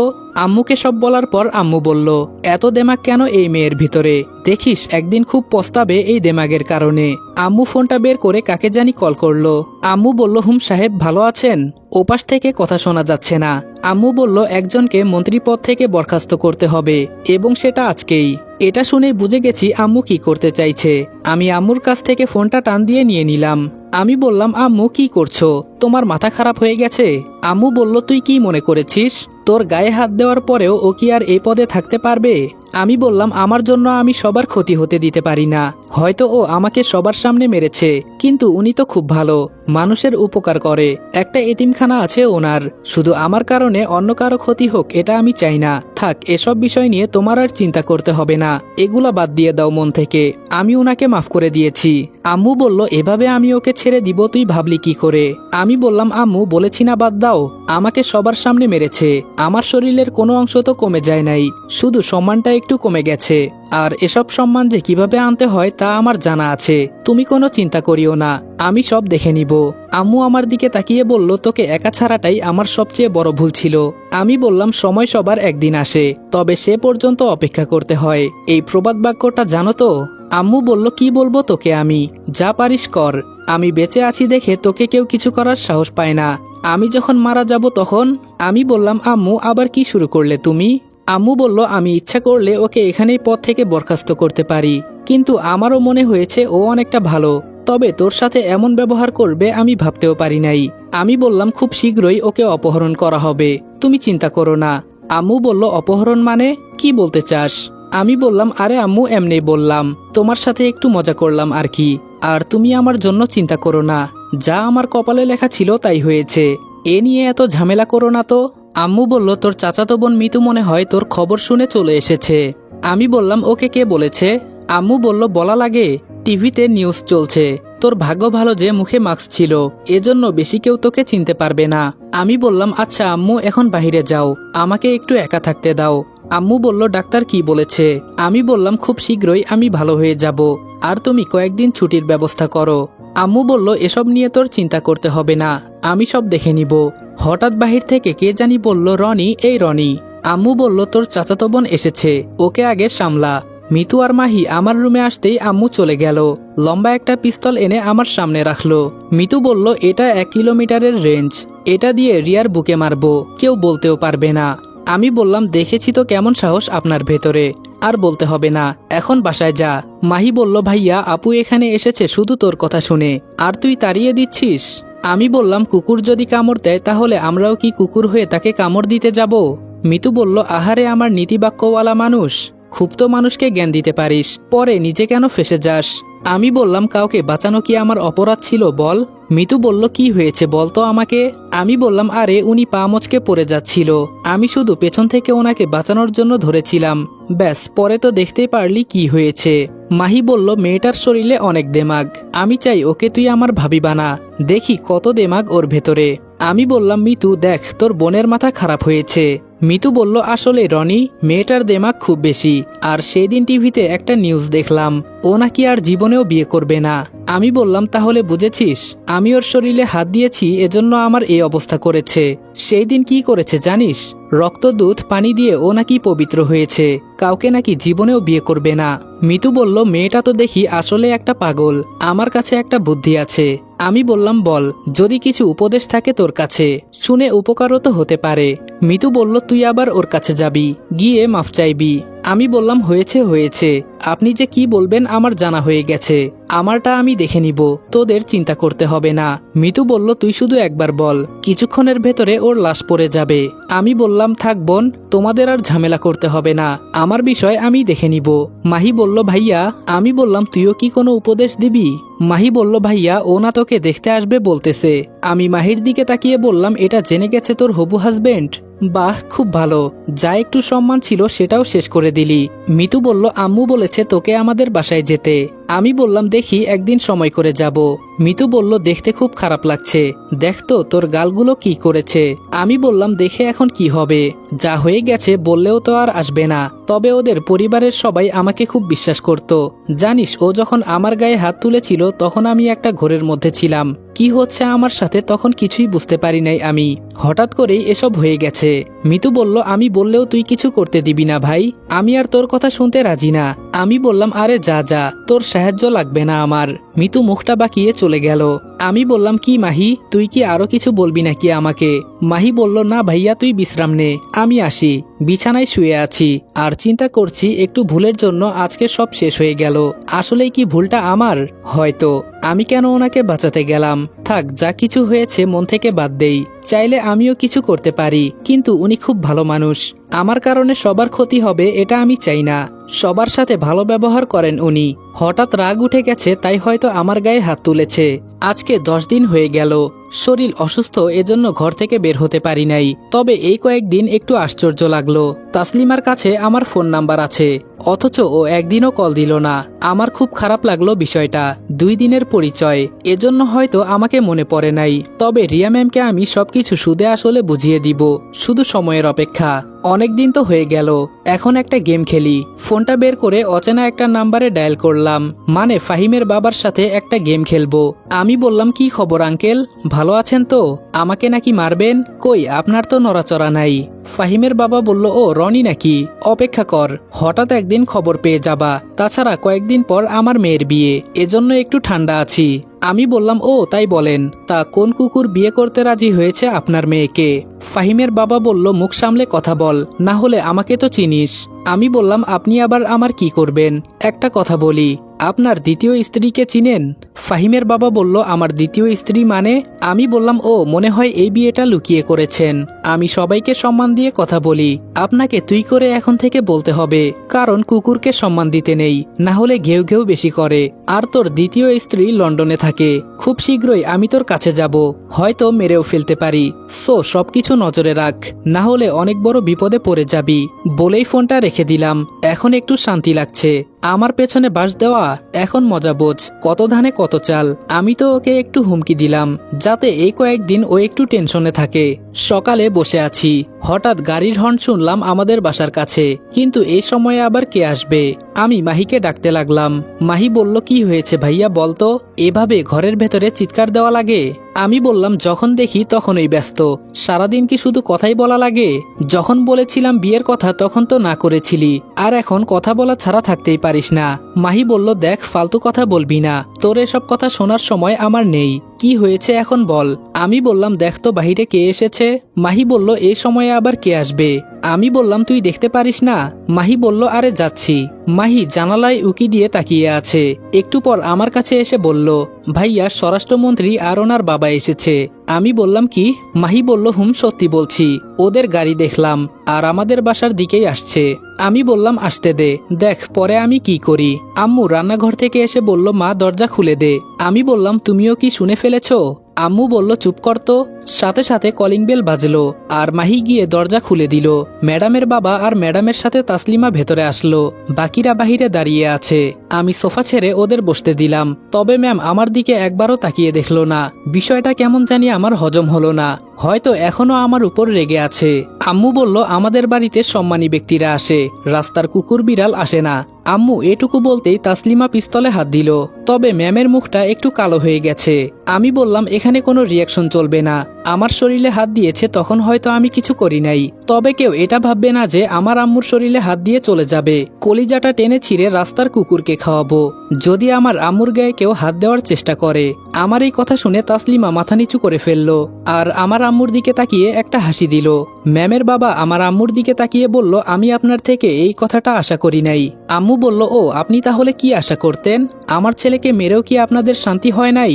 ম্যাম বলল, আসলে আমি সরি, তখন রাগের মাথায় কি থেকে কি করে ফেলেছি, আমাকে মাফ করে দিন। আমি বললাম, অনেক সুন্দর একটা কথা বললেন, সরি তাই না? যখন আমাকে সবার সামনে জুতা দিয়ে মারছিলেন তখন আপনার এই 2 অক্ষরের সরি কই ছিল, আর এখন আসছেন সরি বলতে? ম্যাম বলল, দেখো রনি, যা হয়েছে সব ভুলে যাও, আমি তোমার কাছে ক্ষমা চাচ্ছি। আম্মু বলল, আপনাকে ইচ্ছে করলে এখন ওই পথ থেকে নামিয়ে ফেলতে পারি, শুধু রনি বলেছে দেখে বেঁচে গেলেন। রিয়ার বাবা একটু রাগী চোখে তাকিয়ে বলল, ও তাই নাকি, আপনি আমার মেয়েকে পথ থেকে নামিয়ে ফেলবেন? চাইলে চেষ্টা করে দেখতে পারেন। রিয়া বলল, বাবা তোমাকে কথা বলতে বলেছি আমি, চুপ করে থাকতে পারো না একটু? আম্মু বলল, চুপ থাকবে কেন, উনাকে বলতে দেন, শুনি আপনার বাবা কি বলতে পারে। আগামী মাসে একটা মেয়েকে ধর্ষণ করিয়ে মেরে ফেলেছেন, মনে আছে তো, নাকি মনে করিয়ে দেওয়া লাগবে? ম্যাম বলল, কি? ম্যামের বাবা একটু অবাক হয়ে গেলেন। আম্মুর কাছে হয়তো তিনি এই কথা আশা করে নাই, কিন্তু উনি আমার আম্মুকে চিনে না এখনো। আম্মুর দিকে তাকিয়ে বললেন, আরে কোথাকার কি কথা, আমি কিভাবে জানবো, তাছাড়া এখানে আসছি। ম্যাম বলল, বাবা তুমি চুপ করো, আমি জানতে চাই, আপনি বলুন। আমি বললাম, আমাদের হাতে সময় নাই আপনাদের সাথে কথা বলার মতো, আমি আর আম্মু এখন একটু থানায় যাব, আপনারা এখন এখান থেকে যেতে পারেন। ম্যাম বলল, অপমান করলে বুঝি আমাদের? আমি একটু রাগী চোখে তাকিয়ে বললাম, আপনার যদি মনে হয় আমি অপমান করেছি তাহলে তাই মনে করেন, আপনাদের সময়ের দাম না থাকতে পারে, কিন্তু আমাদের আছে। আম্মু বলল, দেখো তুমি আমার মেয়ের মতোই, তাই আমি চাই না তুমি এখান থেকে অপমানিত হয়ে যাও, তোমাকে দেখলেই আমার এখন রাগ ওঠে, তুমি ছাড়া আমার ছেলের সাথে কেউ এসব করলে শরীরের চামড়া ছিঁড়ে লবণ লাগিয়ে দিতাম, তোমাকে সম্মান করি দেখে বেঁচে গেলে। ম্যাম বলল, সত্যি বলছি ওই দিন আমি অনেক বড় অপরাধ করে ফেলেছি, আমাকে মাফ করে দেন। আমি বললাম, অপরাধ তাই না? প্রথমে আমার হাত কাটলেন, এরপরেও শান্ত হলেন না, জুতা দিয়ে সবার সামনে পেটালেন, তাও কি আমি কিছু বলেছি আপনাকে? আমি হয়তো সাধারণ একজন মানুষ, আমাকে মারলে আমার সম্মানের উপর তেমন একটা আঘাত আসবে না, তখন যদি আমি সবার সামনে আপনার গায়ে হাত তুলতাম তখন কেমন লাগতো বলেন? আপনাকে বাঁচানো কি আমার অপরাধ ছিল? ম্যাম মাথা নিচু করে বললেন, সত্যি আমি অনেক বড় ভুল করেছি তোমার সাথে, বিশ্বাস করো এমন খারাপ ব্যবহার আমি কারোর সাথে করি নাই, হঠাৎ তুমি আমার গায়ে টাচ করার কারণে হয়ে গেছে, আমি নিজেও বুঝতে পারি নাই। আমি বললাম যা হয়েছে ভুলে যান, এখন এখান থেকে চলে যান, আমি কিছু মনে করি নাই। রিয়ার বাবা হয়তো আমার কাছে এই কথা আশা করে নাই, তবে তিনি একটু গলাটা নিচু করেই বললেন, তুমি জানো সেই দিন আমার মেয়ের উপরে কে জানি অ্যাটাক করেছে। আম্মু বলল, তো আমাদের কাছে কেন আসলেন, জানতে পারি? রিয়ার বাবা বলল, আপনার ছেলেকে আবার ফিরিয়ে নিতে এসেছি। আমি বললাম, কেন, আমি ছাড়া কাউকে বিশ্বাস করতে পারেন না নাকি? আমার মতো কেউ মনে হয় পরীক্ষায় পাশ করতে পারে না, তাই তো? কেন এটা ভুলে গেলেন? যখন আমি হাসপাতালে গেলাম তখন আপনি ফোন করে বলেছেন রনি নামে কোনো রোগী এলে যেন চিকিৎসা না করে, এমনকি সব হাসপাতালে ফোন করে বলেছেন। আম্মু বলল, তুই আমাকে এই কথা আগে বলিস নাই কেন? ম্যাম বলল, দেখুন যা হয়েছে ভুলে যান, আমি তো আপনাদের কাছে মাফ চাইতে এসেছি, প্লিজ মাফ করে দেন। আম্মু বলল, আমার ছেলে এখন যেটা বলেছে এরপরেও যদি না যান তাহলে আমাকে অন্য ব্যবস্থা নিতে হবে। ম্যামের বাবা বললেন, হাতে একটু ইশারা করলে আপনাদের সবার হয়তো লাশ পড়ে যেতে পারে, এটা মাথায় রাখবেন। আমার বাবা কোথায় থেকে এসে বলল, তাই নাকি? তো দেখি আপনার কেমন ক্ষমতা, বলেন দেখি আমাদের মারতে। আমাদের মেরে এখান থেকে বেঁচে যেতে পারলে তো, নাকি কুকুরের মতো অপমানিত হয়ে যেতে চান? ম্যাম এবার বাবার কথা শুনে দাঁড়িয়ে পড়ল। ম্যাম বলল, আপনাদের আমি আর কিছু বলতে চাই না, এখানে আমি অপরাধ করেছি, তাই দোষ আমার, আমি অন্য কোনো ঝামেলায় জড়াতে চাই না, মাফ করে দিও রনি, আসি। বাবা চলো, যেই কারণে এখানে এসেছি সেটা হয়তো হবে না। রিয়ার বাবা বলল, কিন্তু ওকে? ম্যাম বলল, বাবা বলেছি তো চলো, কোনো কথা বলবে না। ওরা দরজা পর্যন্ত যেতেই আমি তাসলিমাকে ডাক দিলাম। তাসলিমা আমার কথা শুনে দাঁড়িয়ে পড়ল। আমি বললাম, খুব ভালোই আছেন তাই না ম্যাম? তাসলিমা বলল, আমাকে বললি? আমি বললাম, হুম, তোর সাথে আমার 2 দিনের পরিচয়, আর এর মাঝেই ভুলে গেলি? একবার তো আমার খোঁজও নিতে পারতি। তাসলিমা বলল, দেখ ম্যাম আমাকে কোথাও বের হতে দেয় না, তোকে যে ফোনটা করব সেটারও সময় পাই না। আমি বললাম, তোদের সময়ের অনেক মূল্য, যা, ম্যাম হয়তো তোর জন্য অপেক্ষা করছে। তাসলিমা বলল, আমি বলি কি, তুইও সবকিছু ভুলে চলে আয়। আমি বললাম, যে ঘটনা ঘটেছে এরপরেও আমি যাব, তুই এটা কিভাবে চিন্তা করলি? তাসলিমা বলল, দেখ আমি কালকে দেখেছি ম্যামকে মন খারাপ করে বসে থাকতে, আমি জিজ্ঞেস করতেই বলল তোর সাথে নাকি এটা করা ঠিক হয় নাই। আমি বললাম, এসব কথা শুনে আমার কি হবে, যা, তোর সময় নষ্ট হচ্ছে, ম্যাম হয়তো দাঁড়িয়ে আছে, তবে আজকে যেটা করলি আমি আশা করি নাই তোর কাছে। উনি আমার আম্মু ছিলেন, সব জায়গায় সবকিছু করা যায় না, এটা মাথায় রাখবি। তাসলিমা বলল, দেখ আমি তো এটা অযথা করি নাই, যাতে ওনারা আমাকে বিশ্বাস করতে পারে এজন্যই করা। আর তুই আমাকে কি বললি? আমি বললাম, বিশ্বাস, তাই না? আর কারো কাছে বিশ্বাসযোগ্য হতে চাই না, এখন সব দেখা হয়ে গেছে, এখন থেকে ডাইরেক্ট অ্যাকশন নিব। তাসলিমা বলল, আচ্ছা আমি আসি রে, ম্যাম হয়তো দাঁড়িয়ে আছে। তাসলিমা চলে যাওয়ার পর আম্মু আমার কাছে এসে বলল, আচ্ছা রনি, সত্যি করে বলতো তুই কি রিয়াকে পছন্দ করিস? আমি বললাম, হঠাৎ আবার এই প্রশ্ন কেন আম্মু? আম্মু বলল, যা বলেছি তাই বল। আমি বললাম, হয়তো করি, আবার হয়তো না। আম্মু বলল, এটা আবার কি ধরনের উত্তর? আমি বললাম, তবে তোমার মনের ইচ্ছা আমি পূরণ করব, তোমার চিন্তা করতে হবে না, যতটুকু সম্ভব আমি চেষ্টা করব, তবে আগে বাহিরের পরিবেশটা নীরব হতে দাও। আম্মু বলল, তাহলে আমি কি ধরে নিব তুই আবার স্বরাষ্ট্রমন্ত্রীর বডিগার্ড হয়ে যাবি? আমি আম্মুর দিকে তাকিয়ে বললাম, সব প্রশ্নের উত্তর যদি একসাথে দেই তাহলে তো সব জেনেই যাবে, একটু অপেক্ষা করো, দেখো আমি কি করি। আম্মু বলল, তবে তুই দিন দিন কেমন জানি পরিবর্তন হয়ে যাচ্ছিস। আমি বললাম, তুমি কি এটা চাইতে না, নাকি আবার আগের মতো মাথা নিচু করে চলতে হবে? আম্মু বলল, দিব এক চর, আমি তোর এই পরিবর্তনটাই চাই, আজকে তোর কথা শুনে আমি খুব খুশি হয়েছি। বাবা বলল, তোর মায়ের আবার কি ইচ্ছে? আমি বললাম, তুমি দূরে থেকেও শুনে ফেলেছ? বাবা বলল, কেন, আমি শুনলে কি সমস্যা? আমি বললাম, আরে বাবা সেটা তুমি বুঝবে না। বাবা বলল, তোরা মা ছেলে মিলে কি যে যুক্তি করিস বুঝি না। আচ্ছা আমি তোকে কি বলেছিলাম মনে আছে? আমি বললাম, মনে আছে, তোমাকে আর বলতে হবে না বাবা, কোন দিন যেতে হবে বলো? বাবা বলল, সামনে শুক্রবার, তুই রেডি থাকিস, না হলে ওরাই আমাদের বাসায় চলে আসবে। কি বলেছি মনে থাকে যেন। আর এখন আমাকে যেতে হবে, তোমরা মা ছেলে মিলে আবার নতুন কোনো যুক্তি করো। এই বলে বাবা চলে গেল। আমি বললাম, আম্মু এখন কি করবে? দেখো আমি এই সময়ে কোনো বিয়ে টিয়ে করতে পারবো না, এমনিই কত ভেজালের ভেতরে আছি। আম্মু বলল, আমি কি বলবো বাবা, তবে তোর বাবার ফোনে মেয়েটার পিক দেখেছি, খুব সুন্দর আছে মেয়েটা। আমি বললাম, তুমি আম্মু মানুষটাই ভালো না। আম্মু মুখে হাত দিয়ে বলল, ও মা আমি আবার কি করলাম? আমি বললাম, কি করলে তাই না, তুমি এই বলো এক কথা ওই বলো আরেক কথা।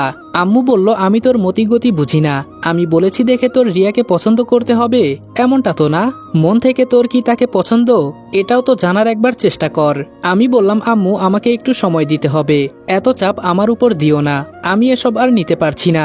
আম্মু বলল বর্তমানে তোর বাবার পছন্দের মেয়ে দেখ, পরের বিষয় পরে চিন্তা করে দেখব। আমি বললাম আমার বাবার বউ না তুমি, তাই তো তারই পক্ষ নিয়ে এখন কথা বলবে। বুঝি। আম্মু বলল ও তাই নাকি, তো আমি তোর কি হই? আমি বললাম ধুর আম্মু, আমি তো মজা করলাম একটু। আম্মুকে জড়িয়ে ধরে বললাম তুমি আমার লক্ষ্মী আম্মু। আম্মু বলল হয়েছে এখন ছাড়, আমার অনেক কাজ পড়ে আছে। আমি বললাম তোমার কাজ আর জীবনে শেষ হবে না। আম্মু বলল এজন্যই তো বলি এখন একটা বিয়ে করে ফেল। আমি বললাম এখন বিয়ের কথা বলো না। আম্মু বলল রনি তোকে একটা কথা বলার ছিল। আমি বললাম বলো। আম্মু বলল মাহির বিয়ে খুব কাছে চলে এসেছে, তাই আমি চাই না কোনো ঝামেলা হোক, এই কয়েকদিন যেন সবকিছু ঠান্ডা থাকে। আমি বললাম এই নিয়ে তোমাকে চিন্তা করতে হবে না। আর মাহি কই? আম্মু বলল দেখ হয়তো আবার ঘরে গিয়ে কথা বলছে। আমি বললাম বুঝেছি, ওকে তাড়াতাড়ি বিয়ে দিয়ে এই বাসা থেকে বের করতে হবে। আম্মু বলল আচ্ছা রিয়ার বাবা বলল রিয়ার উপর নাকি কেউ আক্রমণ করতে চেষ্টা করেছে। আমি বললাম ওদের ক্ষমতা কম না, ওদের বিষয় ওদের দেখতে দাও, আমি কালকে সকালে কলেজে যাব। আম্মু বলল আজকে কি ডিউটিতে যাবি? আমি বললাম না 2 দিন পর থেকে যাব। বিকালে বাসা থেকে বের হলাম, যারা আমাকে চিনে তারা আমার দিকে একটু অদ্ভুত দৃষ্টিতে তাকিয়ে আছে। আমাকে কে কি বলল সেটা দেখার সময় নাই। সকালে রেডি হয়ে কলেজে গেলাম। কলেজে যাওয়ার পর ম্যামের ক্লাস শুরু হলো। উনি আমাকে দেখে একটা হাসি দিলেন, তবে হঠাৎ ফাহিমের বোনকে ক্লাসের ভেতরে দেখে অবাক হয়ে গেলাম। ও আমাদের 2 বছর জুনিয়র, তবে আমাদের ক্লাসে কেন আসলো? আমার দিকে তাকিয়ে রহস্যময় একটা হাসি দিল, তবে সেটা একটু আড়ালে, কেউ টের পর্যন্ত পায় নাই। ম্যাম আড়াল চোখে তাকিয়ে একবার দেখলো, উনি বোর্ডে কি যেন লিখছিলেন। লেখা বন্ধ করে ফাহিমের বোনের দিকে তাকিয়ে বলল কি ব্যাপার হঠাৎ করে ক্লাসের ভেতরে, কোনো দরকার আছে নাকি? তখন ফাহিমের বোন বলল আসসালামু আলাইকুম এভরিওয়ান। বোনের মৃত্যু গল্পের 9 নম্বর পর্ব এখানে শেষ করলাম। আজকের এই ভিডিওটা বানাতে আমার অনেকটাই কষ্ট করতে হয়েছে, তাই এই ভিডিওতে লাইক টার্গেট থাকবে 15,000 এবং কমেন্টের টার্গেট থাকবে 5,000। যদি এই ভিডিওতে 15,000 লাইক এবং 5,000 কমেন্ট কমপ্লিট করে দিতে পারো, তাহলে প্রতি সপ্তাহে 2 থেকে 3টা পার্ট এমনভাবে দেওয়ার চেষ্টা করব ইনশাআল্লাহ। আর আমরা কিন্তু 2 লক্ষের বড় একটা পরিবারের অনেক কাছাকাছি আছি, তাই তোমরা যারা এখনো চ্যানেলটা সাবস্ক্রাইব করো নাই তারা অবশ্যই চ্যানেলটা সাবস্ক্রাইব করে দিবা। তো আর বেশি কথা বলার মতো অবস্থা আমার নেই, দেখা হবে তোমাদের সাথে নেক্সট ভিডিওতে। ততক্ষণ ভালো থাকবা, সুস্থ থাকবা, আল্লাহ হাফেজ।